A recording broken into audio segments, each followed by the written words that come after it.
Welcome back. I'm nurse educator Chelsea, and today we're going to be talking about advance directives.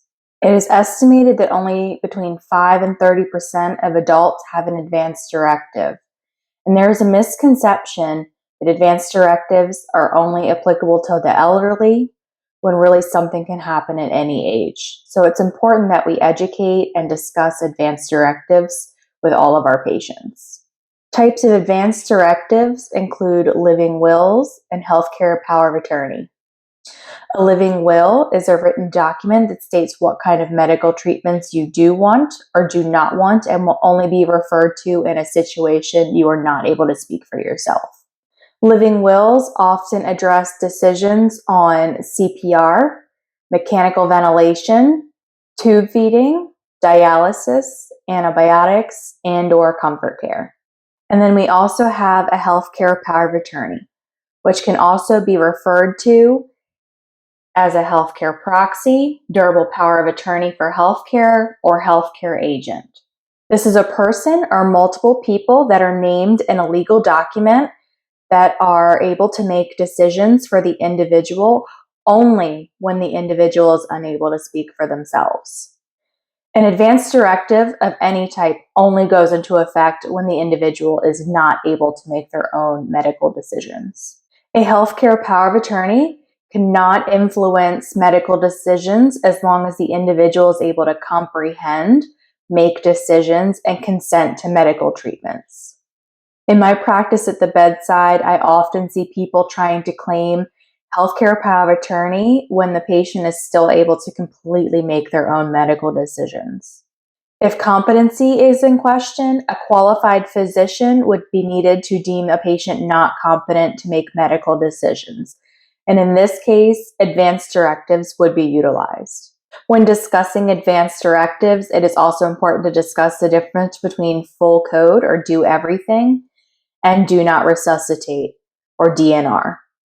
In studies that I've reviewed, adults believe that the survival rate after receiving CPR is about 70%, when in reality, the survival rate is closer to about 20%.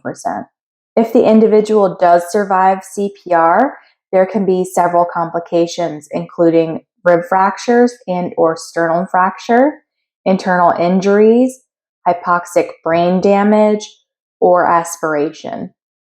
On the other hand, do not resuscitate means that all medical treatments other than CPR will be done except otherwise stated in an advance directive. Advance directives can help the individual as well as their loved ones. It helps the individual maintain autonomy and can prevent the individual from being subject to uncomfortable procedures and living with a diminished quality of life. Advance directives can also help avoid family disputes and decrease stress among family members. While the majority of adults know that advance directives exist, the majority still do not have an advance directive. Some barriers to completing an advance directive include confusing language and process of the paperwork, only a superficial understanding of medical treatments, procrastination, or discomfort in making life support decisions. Educate your patients on where to find resources to assist them completing advance directives when they're ready. Once an advance directive is created, it can be updated or changed at any time. If you do update or change an advance directive, make sure all old copies of advance directives are destroyed or discarded. Additionally, make sure that all family members and healthcare providers have the most up-to-date copy of your advance directive.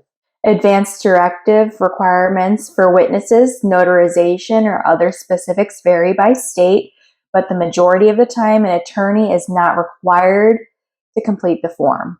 Make sure to carefully review the instructions and requirements before completing.